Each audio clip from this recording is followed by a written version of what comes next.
Let's just take a second at the start of the video to acknowledge that Arsenal have won a game against Liverpool after so long of not scoring and not even getting a win against them.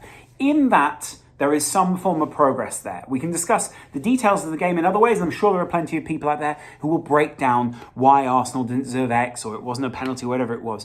From my perspective, this is a worthy win against a side who are on a comeback and trying to find themselves in an identity, but we should focus on Arsenal here. We should focus on what Mikel Arteta is achieving at Arsenal right now.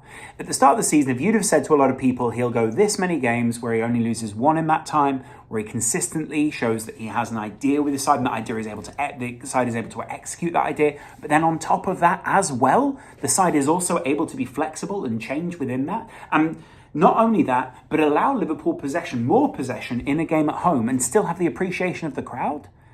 A lot of people would have wondered whether you were making something up, whether you were, wondering about what Mikel Arteta was really capable of, whether you're actually saying, hey, I'm just making fun of you here because Arsenal are not known for X, Y, or Z. So within that, let's just take a second to appreciate what Arsenal did to Liverpool.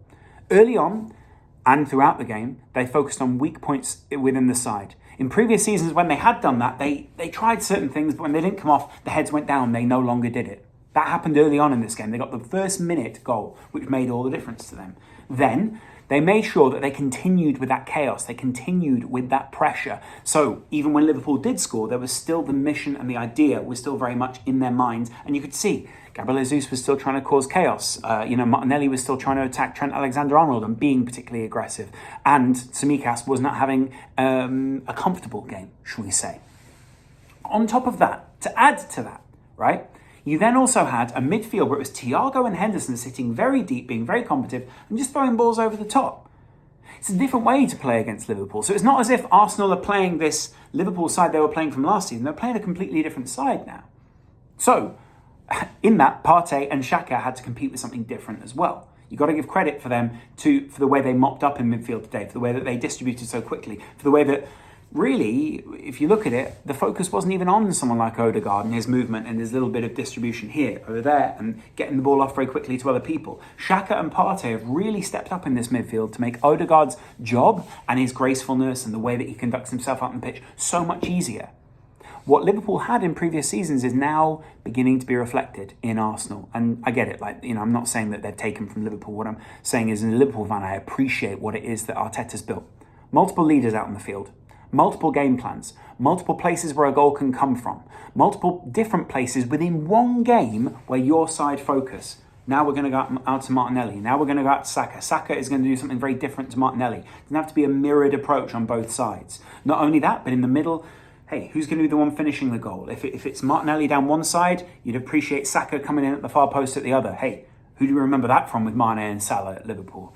Not only that, but then there are, you've also got whoever it is, be that party or whoever, sitting at the base of midfield. You didn't have that with Liverpool today. Fabinho came on way too late. Klopp was forced to roll some dice, try and change things out there.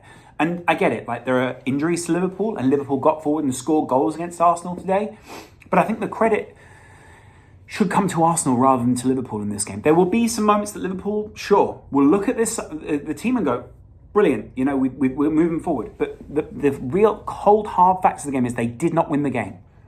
And the headline in this will be the games that you have to battle through like this, the games which don't look like they're easily winnable, the games where you do win by a penalty, the games where you do win by a small margin, the games where you win not by the game plan that you originally set out, but by the game plan that you then have to make work during the game, are the games that either get you in top four, get you a title, get you closer to City, show that you're resilient. This would be the kind of thing that puts them in the marketplace out there within Europe. Big players watch Liverpool versus X. Big players watch the Premier League and go, if I'm going to get a move there at some point, who am I more likely to go to? Which team is it that I'm more likely to have an affiliation with, have an affinity with? Can I play for an Arteta like that? Can I play in this side? Yeah, there's going to need to be depth in this squad. You know what? The strange thing about it is, as good as Arsenal have been, I'd imagine there's a lot of top-class players out there watching this team right now and going, I think I could slot in there quite nicely, actually. I think, I could probably take a starting berth there, or I think I could probably do X, Y, or Z. And then, I get it. One of Liverpool's goals came from a mistake today, the first mistake that they caused, where they tried to sort of lazily clear it, and then Liverpool capitalised. But apart from that, I actually felt like Arsenal were fairly consistent in the way that they defended. They managed to get into Liverpool's wingers and push Diaz out wide, and very often they managed to cut off the cross or cut off the source that was going into Nunes. They managed to isolate Nunes for much of the second half, reducing Liverpool's XG down to 0.8, I think it was at one point. And then when they did need to sit back, when they did need to defend their own goal, when they did need to defend the lead, they did all of that as well. They did everything that you would want if you were at Mikel Arteta. They phased the game, they worked out in those phases, and not only that, but players played more than just one simplistic role. Liverpool at the moment are struggling to even get over the line with one idea at the moment, let alone like 5 that you can execute in one game. They were isolated, they were disparate, and that might be one of the criticisms here. Hey, Arsenal, who have you really beaten? Have you really beaten the Liverpool side? But they've beaten a name. It's a name that at the start of the season, if you'd said Liverpool will go to the Emirates and Arsenal will beat them, a lot of people would have gone, well, when was the last time that happened? When was the last time that Arsenal looked like a better side than Liverpool? When was the last time that you said, hey, who in this Arsenal team would not get into Liverpool's side right now? 1 or 2 maximum. Maybe Ramsdale, but that's because Alisson has been so good. Should we really know how good Alisson is 9 games into the season? No, is the answer. It's a rhetorical question. So, look then further into this, how this goes for Arsenal, right? There is the World Cup coming up. All they have to do is keep pace with Man City at this point. Not because they're looking for a title. And sure, it might help to look up the table. It might help to be that surprise package in the Premier League this season. But what I mean by that is, if you keep pace with City, then you can afford to drop away a little bit. You can afford to look behind you and go, hey, there's a 10-point gap there. And there are going to be people who still criticise Arteta, saying he didn't control the game enough. He ceded too much ground to Liverpool. He showed adaptability. He showed that his side can play in more than one way. He showed that there is counter-attacking elements to his side that he can harness. He showed that there is tactical nous, and not only that, they held their nerve when Liverpool were putting the pressure on. To the point where actually Liverpool weren't really putting all that much pressure on. It's very different to the Manchester United game. This is very different to any other game that you'll play this season as Arsenal, because Liverpool seem like such a weird unknown quantity. So no, I'm not saying that this necessarily means that Arsenal are going to win the title. I'm not saying this means that they are the forthcoming of whatever Liverpool side it is, but I'm saying this showed that in-game management from Arsenal, something that maybe they lacked in previous seasons, when they were looking over to the touchline, when they didn't quite know what their role was, when they were trying to still learn their role. All these things that have been built up to this moment are still building. You saw that chart a few weeks ago. There were the pie charts of Arteta in the first season, Arteta in the second season, Arteta in the third season. This is like XG, this here is like passing accuracy, this here is like defensive action. And it just keeps getting bigger and bigger and bigger and bigger. And that chart, what that means is they're getting better and better and better and better. You can only credit that, surely.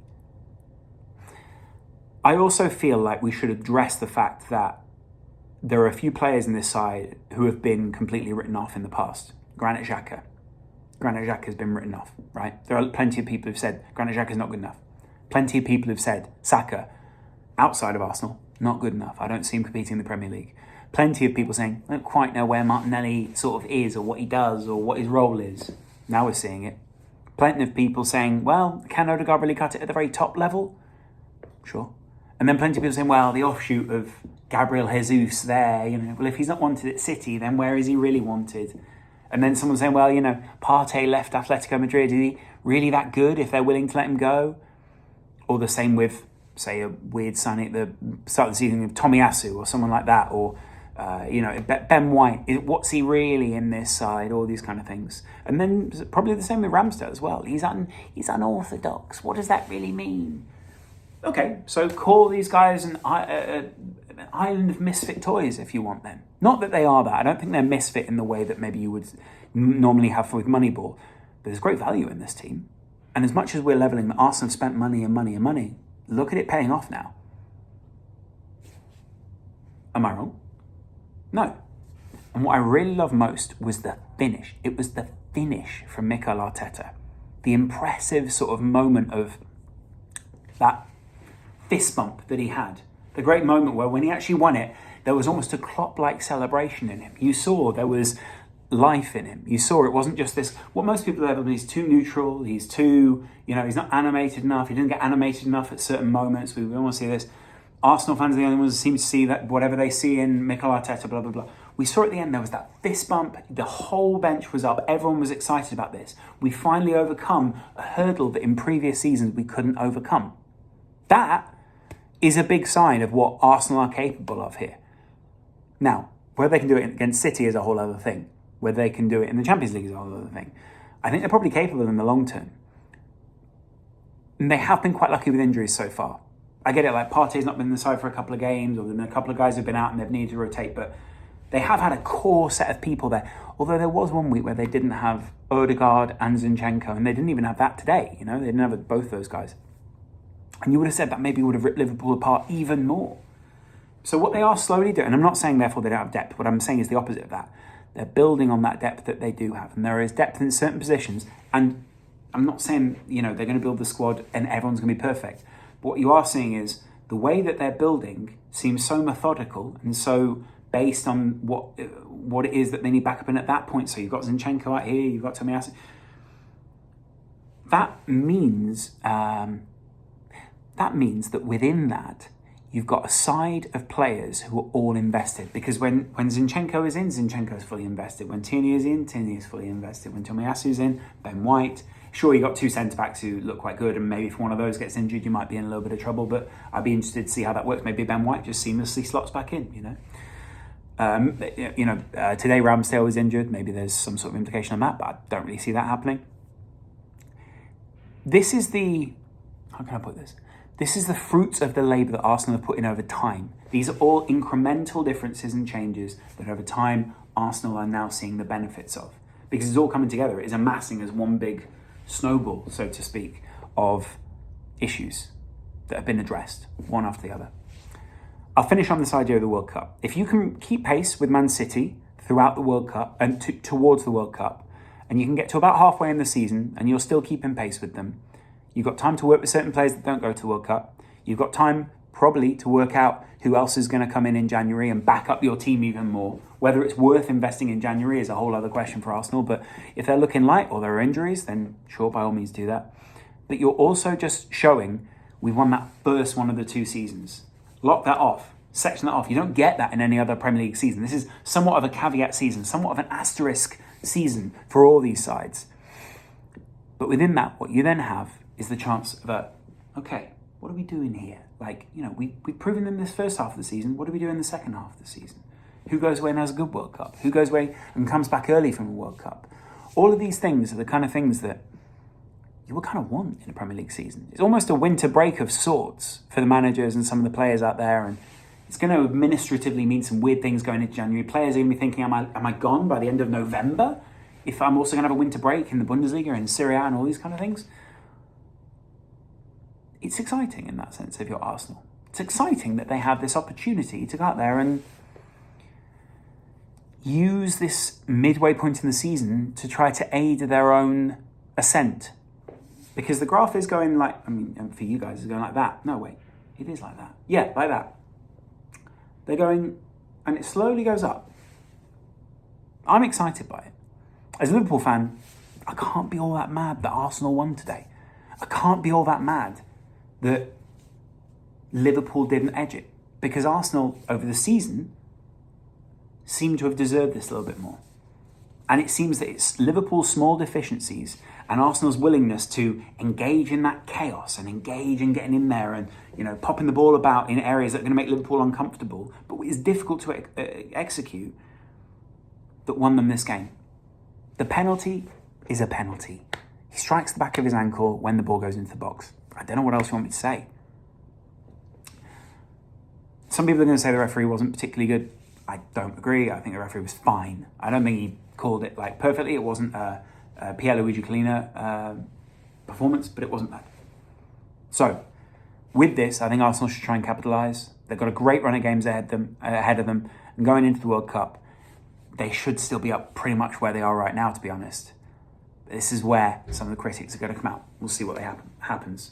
Let me know in the comments below what you guys thought of the performance. I'll be doing more Liverpool stuff later in the week, probably close to the Champions League if I'm honest. I enjoyed Arsenal's performance today, even as a Liverpool fan. Catch you later. Much love. Bye.